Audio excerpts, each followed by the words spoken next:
Apa sih bedanya antara branding, brand, personal branding, dan personal brand?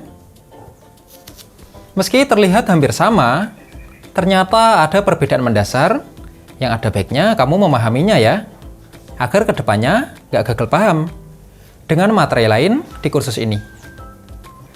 Oke, kita pakai bahasa yang gampang-gampang aja ya. Branding adalah cara kita mengkomunikasikan apa yang kita inginkan dari orang lain. Yang kita inginkan dari orang lain di sini bisa kita sebut dengan tujuan branding.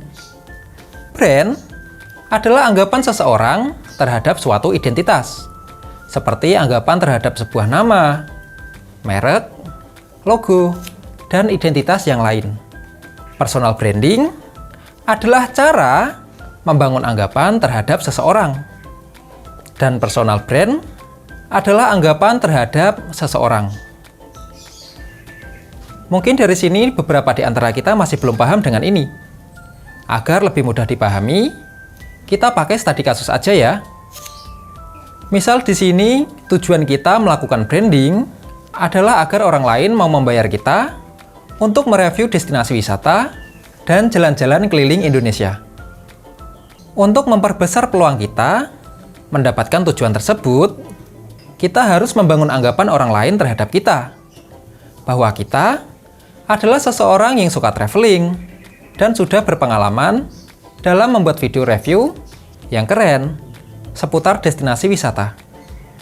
Anggapan orang lain terhadap kita inilah yang kita sebut dengan personal brand.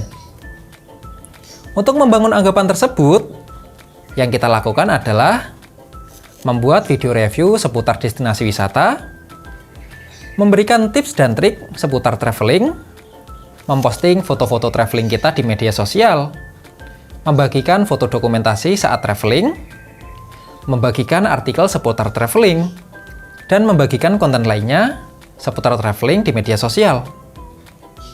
Yang kita lakukan untuk membangun anggapan orang lain terhadap kita inilah yang kita sebut dengan personal branding.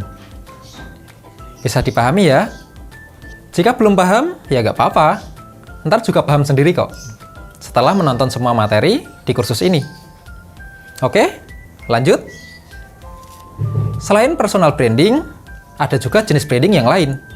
Seperti product branding yang merupakan cara membangun anggapan terhadap suatu produk, corporate branding yang merupakan cara membangun anggapan terhadap suatu perusahaan, destination branding yang merupakan cara membangun anggapan pada suatu tempat tertentu, cultural branding yang merupakan cara membangun anggapan pada suatu budaya, dan branding lainnya. Meski ada beberapa jenis branding, tujuan branding tetaplah sama, yaitu agar orang lain mau melakukan sesuatu yang sesuai dengan tujuan branding. Untuk lebih jelasnya, kita akan bahas di video berikutnya ya, tentang inti dari branding, atau kita bisa menyebutnya core of branding. Sampai jumpa di video berikutnya.